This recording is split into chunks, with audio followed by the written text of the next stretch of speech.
भगवान की जय। बोले पितृश्वर भगवान की जय। नमः पार्वती पतये हर हर महादेव।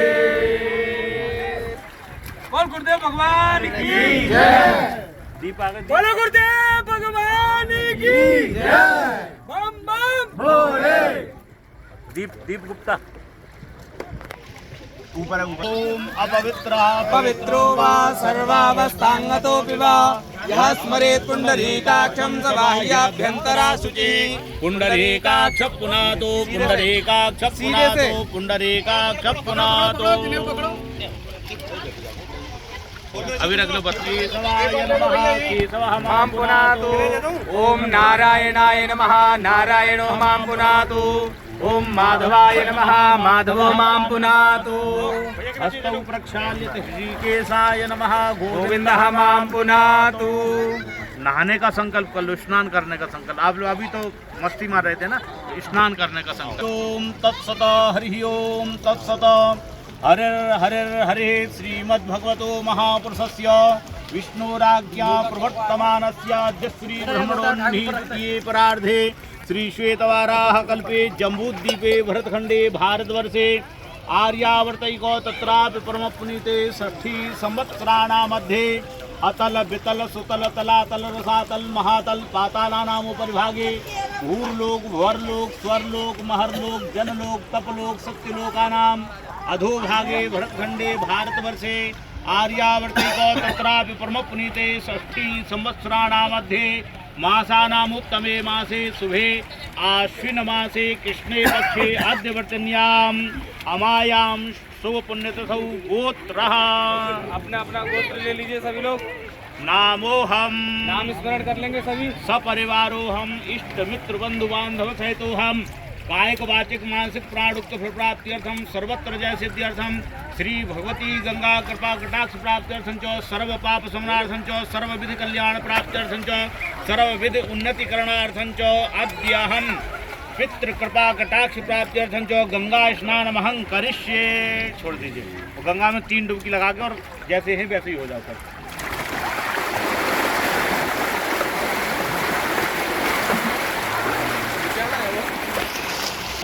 एक तो ये है कि जब हम बताएं तो आवाज वहाँ तक नीचे न पहुँचे, और जो बताएं वो ध्यान देना केवल।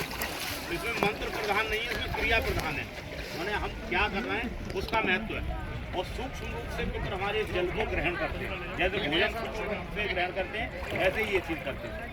तर्पण करना इसलिए भी आवश्यक है कि हमें स्थायी संपत्ति, स्वास्थ्य और संतान, ये 3 चीज़ केवल पितृ ही देते हैं। ये 3 चीज़ देवता नहीं देते। स्वास्थ्य, संतान और स्थायी संपत्ति। जिनके घर में दवाएं बंद नहीं होती इसका मतलब पितृदोष। जिनके यहाँ संतान की प्राप्ति नहीं होती उनके यहाँ मतलब पितृदोष। और जिनके यहाँ व्यापार करते हुए कि हमारे यहाँ पैसा नहीं रुकता, कमाते हम होते हैं पैसा रुकता नहीं, दिखाई नहीं देता, माने उनके यहाँ पितृदोष।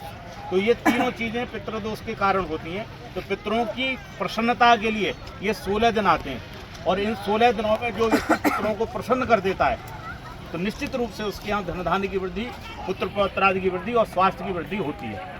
तो इसीलिए एक भाव के साथ, हम श्रद्धा के साथ इस काम को करें। श्रद्धा माने श्राद्ध होते हैं, श्राद्ध, श्राद्ध शब्द का ही मतलब श्रद्धा है। हम जितनी श्रद्धा उनके प्रति अर्पित करेंगे उसका फल हमें प्राप्त होता है। तो एकदम मन लगा करके श्रद्धा के साथ इस तर्पण को आप करें। तर्पण का मतलब है कि हम उनको तृप्त करना। तर्पण माने उनको तृप्त कर देना। हमने 16 दिन तक जो सेवा की, उनकी जितनी सेवा की, जितना हो सका वो किया, किंतु आज गंगा के तट पर आकर गंगा में उपस्थित होकर के हम अपने इस जल के माध्यम से उन अपने पूर्वजों को, देवताओं को, सभी को तृप्त करेंगे। और जब देवता तृप्त हो जाएंगे तो वो हमें तृप्त करने का आशीर्वाद दे देंगे। तो हम सब लोग तृप्त हो जाएं, इसलिए भगवान को प्रसन्न करने के लिए आप लोग ये तर्पण करेंगे। बोलिए गंगा मैया की जय। बोले ओम ब्रह्मादया सुरा सर्वे ऋषया सनकादया आगच्छन्तु महाभाग ब्रह्मांडोदर वर्तिना। आप कह रहे हैं कि मेरे ब्रह्मादि जो भी देवता हैं, ऋषि हैं, और पितृ हैं, उन सभी को मैं प्रणाम करते हुए सबसे पहले मैं देवताओं का आह्वान कर रहा हूँ और वो देवता मेरे जल को ग्रहण करें। चावल दे दो, क्या अंगूठा से ऐसे दबा लेंगे इस तरीके से, चावल भी हाथ में रहेंगे, चावल रोक थोड़े लोग पानी में बह जाएंगे। वो देखो इधर सामने ये करके ऐसे भरेंगे और ऐसे आगे को छोड़ देंगे, ऐसे भरेंगे और आगे को छोड़ देंगे। ठीक है, समझ गए ना सब लोग? माँ साहब रुक जाओ, माँ साहब की भाषा में बोले क्या करना है, हम ऐसे भरना है और क्या करवा। ओम ब्रह्मा तृप्यता आगे को छोड़ना है, भर के आगे। ओम विष्णु तृप्यता ओम रुद्र तृप्यता द्रव्यताम ओम प्रजापति तृप्यता द्रव्यताम। एक बार बोलने पे एक बारी।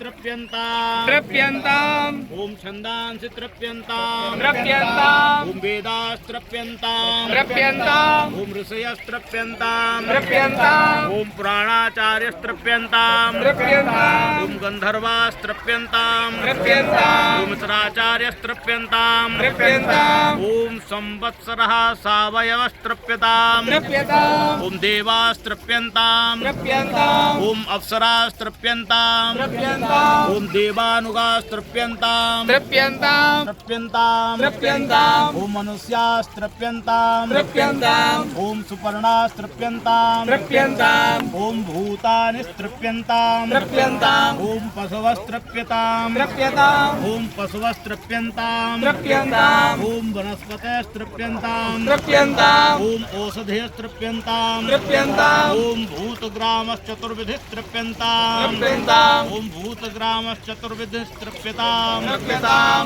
ओम मरीचिः तृप्यताम द्रव्यंताम ओम अत्रिः तृप्यताम द्रव्यंताम ओम मंदिराः तृप्यताम द्रव्यंताम ओम पुलहः तृप्यताम द्रव्यंताम ओम पुलस्त्यः तृप्यताम द्रव्यंताम ओम पुलहः तृप्यताम द्रव्यंताम ओम तृप्यताम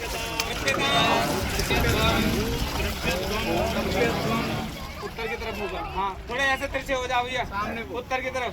सामने ठीक है।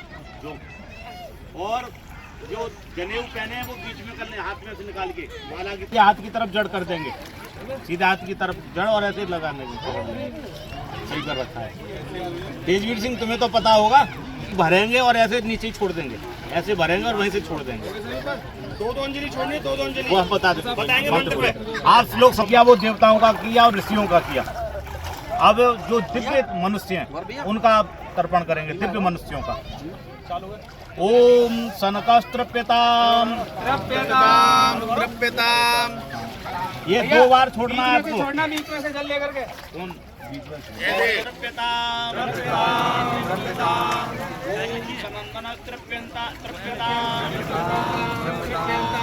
ओम सनातनस्तृप्यताम ओम कपिलस्तृप्यताम ओम आसुरस्तृप्यताम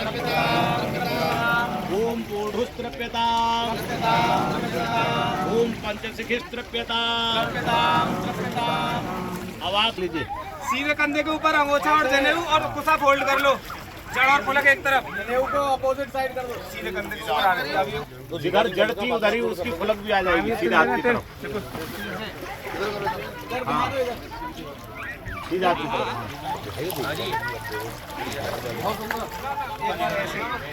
ठीक है ऋषि, एक बार निरीक्षण कर लेना सबका उधर ही है। हेलो को तर्पण करेंगे। जब देवताओं को प्रसन्न करते हैं ना और उनको तृप्त करते हैं तो इसकी फुलक से जल देना चाहिए, माने इसमें अमृत की प्राप्ति होती है। और जब हम दिव्य ऋषि करते हैं, दिव्य मनुष्यों को, दिव्य मनुष्य कौन है कि न तो वो देवताओं की श्रेणी में और न मनुष्य रहे, माने मनुष्यों में इतना श्रेष्ठ कार्य किया जो कि देवताओं की श्रेणी में पहुंचने वाले थे, किंतु उन्होंने कभी अपने आप को देवता नहीं माना। देवताओं जैसे ही स्थिति में थे किंतु उन्होंने कभी अपने आप को देवता नहीं माना, तो इसलिए वो दिव्य मनुष्य हुए। तो उनको हम भी मध्य से देते हैं। और पितृ जो होते हैं उनको जड़ और फुलक ये दोनों से देना, ठीक है। और पितृ तीर्थ होता है इधर, तो दाहिने हाथ को भरेंगे ऐसे और दाहिनी तरफ को पटक देंगे, दाहिनी तरफ दाहिनी सीधे हाथ की तरफ, जिधर आपकी जड़ है और फुलक है उधर साइड भरेंगे और सीधे हाथ की तरफ छोड़ देंगे। आप अपोजिट है ना, तो इसलिए राइट साइड की तरफ की छोड़ देंगे सबकी।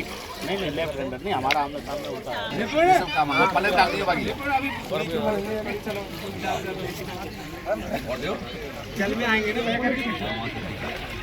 चलो थोड़ा सा ना शरीर पे लगा के लो, हल्का सा तिल थोड़ा सा शरीर पे चिपक जाए साइड बाँव से बस। हाँ ठीक, अपने ऊपर नहीं लगाना है। अच्छा है गुरुजी की बीमारी है। बोलिए पितृश्वर भगवान की जय। पहले पितरों के जो अधिपति हैं, माने जो पितृ हैं वो स्वतंत्र नहीं होते। हमारे पितृ पूरे वर्ष देवताओं के पर्व आते हैं, केवल 16 दिन ऐसे होते हैं जो केवल पितरों के निमित्त होते हैं। और पितृ ही हमें मूलभूत व्यवस्थाएं प्रदान करते हैं, माने स्वास्थ्य, संपत्ति और संतान, ये तीन ही चीज़ें आवश्यक होती हैं। तो पितरों की कृपा हमारे ऊपर बनी रहे इसलिए केवल 16 दिन होते हैं। बहुत से लोग कहते हैं कि इन 16 दिनों में हमें नई चीज़ नहीं खरीदनी चाहिए, ऐसा नहीं करना चाहिए। 16 दिन तक हमें टाइम ही नहीं मिलता था। हमारे पूर्वजों को इतना पूजा पाठ करते थे और इसका समय भी निर्धारित होता है। ये 11:30 बजे से लेकर लगभग 2 बजे और 2:30 बजे तक का इसका टाइम रहता है। तो उसी समय में पूजा होती है। पूजा होने के बाद घर में मान्य भी आते हैं, बहन भी आती हैं, भांजे भी आते हैं। तो व्यक्ति को उस समय व्यापार या दुकान खोलने का समय नहीं होता था। तो लोग इसी को परंपरा बन गई कि हमारे पिताजी कोई सामान खरीद के नहीं लाते थे, इसलिए हम भी नहीं लाए। तो हमने वो व्यवस्थाएं तो छोड़ दी पूजा पाठ की, किंतु जो परंपरा बना ली कि हमें ये चीज़ नहीं लानी है, वो चीज़ में हमने पकड़ लिया। केवल अपनी पसंद की चीज़, थोड़ी चीज़ लानी। हाँ, नई चीज़ नहीं लानी, कोई नया काम नहीं करना है। जबकि पितृ तो प्रसन्न होंगे। अगर नया कोई काम कर रहे हैं तो भाई पिता से ज़्यादा किसको खुशी होगी? तो पितरों को तो खुशी होती है। तो ये 16 दिन हमारे चले, किंतु पितृ इन 16 दिन स्वतंत्र रहते हैं, पूरी स्वतंत्रता के साथ आते हैं। जब हमारे यहाँ विवाह होता है, नामकरण संस्कार होता है, उस समय पितृ आते हैं तो वो हमें विश्व देवताओं की अनुमति लेके आते हैं। जिन देवताओं को अभी हम तर्पण कराएंगे सबसे पहले, उनसे अनुमति लेके तब आते हैं। आपके यहाँ पता है जब शादी होती है तो बायबंद होते हैं। बायबंद वो कैसे रखते हैं? घर में उसको बंद करते हैं किसी में, दीवला में बंद करके। कोई भी चाहे घड़ा हो, दीवला हो या कुछ भी हो, क्योंकि वो आ नहीं सकते। हम उनको बुलाते हैं और बुला के उनको बंद करने की हम कोशिश करते हैं। वो पितृ ही होते हैं, वो पितृ की ही पूजा होती है। तो कोई भी कार्य किया जाए 16 संस्कारों में, प्रत्येक संस्कार में पितरों की आवश्यकता होती है और पितरों की पूजा होती है। हम सब लोगों ने अब शादी केवल ढोल नगाड़े और तमाशा और दावत तक सीमित कर दी, न कोई पितरों की पूजा न कोई उपासना। इसीलिए हम सब लोग परेशान भी हैं। तो पितरों की जितनी उपासना हो सकती है उसी से खुशहाली आती है। तो अभी हम लोग पितरों के जो अधिपति हैं देवता, उनको तर्पण देंगे और ये सीधे हाथी की तरफ को 3 बार में देना है, ठीक है ना? तो पहले उनके देवताओं को, उसके बाद हम आगे बढ़ेंगे। पितामिदं तुलोदकं तस्मै स्वधा नमः, तस्मै स्वधा नमः, तस्मै स्वधा नमः। ओम अनलस्त्रपितामिदं तुलोदकं तस्मै स्वधा नमः, तस्मै सुधा नमः। ओम सोमपास्त्रपितामिदं तुलोदकं तस्मै स्वधा नमः, तस्मै सुधा नमः। ओम यमस्त्रपितामिदं तुलोदकं तस्मै स्वधा नमः, तस्मै सुधा नमः, तस्मै सुधा नमः। ओम अर्यमास्त्रपितामिदं तुलोदकं तस्मै स्वधा नमः, तस्मै स्वधा नमः, तस्मै सुधा नमः। ओम अग्निकवातास्त्रपितामिदं तुलोदकं तेभ्यः स्वधा नमः, तेभ्यः स्वधा नमः, तेभ्यः स्वधा नमः, तेभ्यः स्वधा नमः।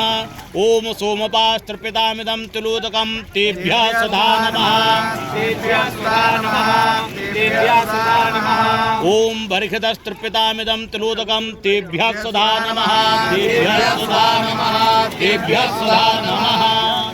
निपुण ज़्यादा दूर मत हैं कि तो उनके जो देवता होते हैं उनका तर्पण करेंगे। हमारे पितरों के जो देवता होते हैं उनका तर्पण करेंगे। ओम यमाय नमः, ओम यमाय नमः, ओम यमाय नमः, ओम यमाय नमः। ओम धर्मराजाय नमः, ओम धर्मराजाय नमः, ओम धर्मराजाय नमः, ओम धर्मराजाय नमः। ओम मृत्यवे नमः, ओम मृत्यवे नमः, ओम मृत्यवे नमः, ओम मृत्यवे नमः। ओम अंतकाय नमः, ओम अंतकाय नमः, ओम अंतकाय नमः, ओम अंतकाय नमः। ओम वैवस्वताय नमः, ओम वैवस्वताय नमः, ओम वैवस्वताय नमः, ओम वैवस्वताय नमः ओम कालाय नमः ओम कालाय नमः ओम कालाय नमः ओम कालाय नमः ओम सर्वभूतक्षयाय नमः ओम सर्वभूतक्षयाय नमः ओम सर्वभूतक्षयाय नमः ओम सर्वभूतक्षयाय नमः ओम औदुम्बराय नमः ओम औदुम्बराय नमः ओम औदुम्बराय नमः ओम औदुम्बराय नमः ओम ओम नीलाय नमः ओम नीलाय नमः ओम परमेश्वरे नमः ओम परमेश्वरे नमः ओम परमेश्वरे नमः ओम परमेश्वरे नमः ओम प्रकोदराय नमः ओम प्रकोदराय नमः ओम प्रकोदराय नमः ओम प्रकोदराय नमः ओम चित्राय नमः चित्रगुप्ताय नमः हाथ जोड़ लीजिए, बोलिए ओम ओम आगच्छन्तु मे पितर इमं गृह्णन्तु गंगांजलिम इमं गृह्णन्तु तिलांजलिम। अब आपको बस ध्यान देना, जिनके पिता जीवित हैं वो लोग नहीं देंगे, जिनके पिता जीवित हैं वो लोग नहीं देंगे, बाकी सब लोग अपना वो करेंगे। और पिता का जब हम बोलेंगे गोत्र तो अपना गोत्र बोलेंगे, और नाम बोलेंगे तो पिता का नाम बोलेंगे, और उसके बाद 3 अंजलि जैसे अभी दे रहे थे उसी प्रकार 3 अंजलि देंगे। निपुण तिल डालते रहना, अब जरूरी है ये ना, ये भगवान विष्णु के पसीना से उत्पन्न हुआ है, तो तिल का दान करना, तिल से स्नान करना, तिल का पान करना माने खाना तिल को, और तिल का दान करना, ये विशेष महत्व रखते हैं। जहाँ तिल की उपलब्धता होगी वहाँ राक्षस प्रवेश नहीं कर सकते, इसलिए जब ब्राह्मण को घर में भोजन कराएं पितरों का, उस समय तिल बिखेर देने चाहिए, घर में तिल बिखेर देने चाहिए, या जिस स्थान पर हम ब्राह्मण को भोजन करा रहे हैं उस स्थान पर भी तिल का विकिरण कर देना।